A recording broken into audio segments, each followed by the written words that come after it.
Hello dears, വീട്ടിലെ വിശേഷങ്ങളിലേക്ക് സ്വാഗതം. തംബ്നെയിൽ കണ്ടതുപോലെ ബാക്കി വന്ന ചോറ് കൊണ്ട് എങ്ങനെ നമുക്ക് പൊറോട്ട ഉണ്ടാക്കാമെന്ന് കാണാം. ആദ്യമായിട്ട് തന്നെ ഒരു മിക്സിയുടെ ജാറിലോട്ട് 2 കപ്പ് മൈദ മാവ് ഇടുകയാണ്. അതിനുശേഷം 1 കപ്പ് മൈദാമാവിൻ്റെ പകുതി, അതായത് 1 കപ്പ് ചോറ്, നമ്മളുടെ ബാക്കി വന്ന ചോറുണ്ടല്ലോ, ചോറിട്ട് അതിനുശേഷം 1/2 കപ്പ് വെള്ളം ഒഴിക്കാം. എന്നിട്ട് നല്ലതുപോലെ അതൊന്ന് അരച്ചെടുക്കാം.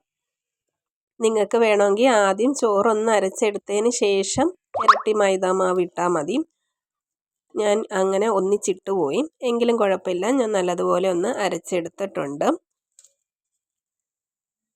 കയ്യിൽ ഒരു ഒട്ടുന്ന പരുവത്തിലാണ് കിട്ടുന്നത്. അപ്പോഴും നമുക്ക് കുറച്ച് എണ്ണ ഒഴിച്ച് അതൊന്ന് മയപ്പെടുത്താം. കൂടുതലും നമുക്ക് സാധാരണ നമ്മളുടെ പൊറോട്ടയുടെ അത്രയും ഒന്നും നമുക്ക് കുഴയ്ക്കേണ്ട ആവശ്യമൊന്നുമില്ല. ഇച്ചിരി നല്ല സോഫ്റ്റായിട്ട് തന്നെയാണ് കിട്ടുന്നത്. അപ്പോഴും അതിനെ ഒന്ന് മയപ്പെടുത്തി എടുത്തതിന് ശേഷം കൗണ്ടർ ടോപ്പിൽ എണ്ണ ഒഴിച്ച് ഒന്നും കൂടി നമുക്കൊന്ന് മയപ്പെടുത്തി എടുക്കണം.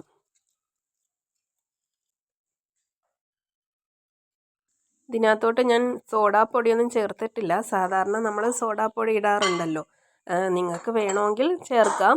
പക്ഷേ ഞാൻ ഇട്ടിട്ടില്ല, ഉപ്പ് മാത്രമേ ഇട്ടിട്ടുള്ളൂ. ഇതിനെ നമുക്ക് 2 പീസാക്കി കട്ടാക്കി എടുക്കണം.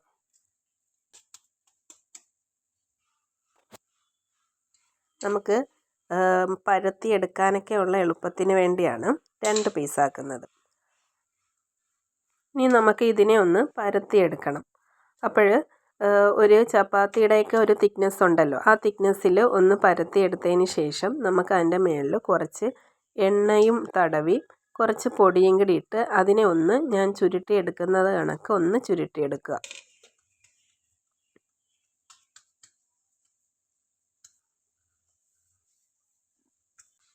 അപ്പോൾ ഞാനിങ്ങനെ ഒന്ന് പരത്തിയെടുത്തു. അതിന് ശേഷം കുറച്ച് എണ്ണ തേച്ച്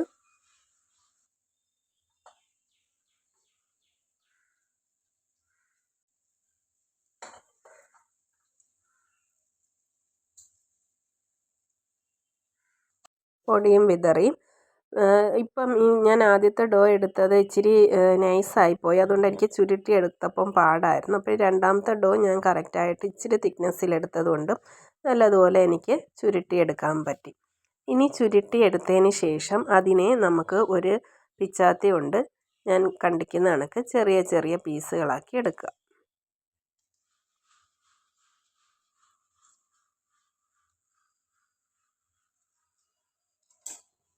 ഇനി ഓരോന്നും നമുക്ക് പരത്തിയെടുക്കാം. ഇനി നമ്മളുടെ ഓരോ പീസുകളും ഒന്ന് പരത്തിയെടുക്കണം.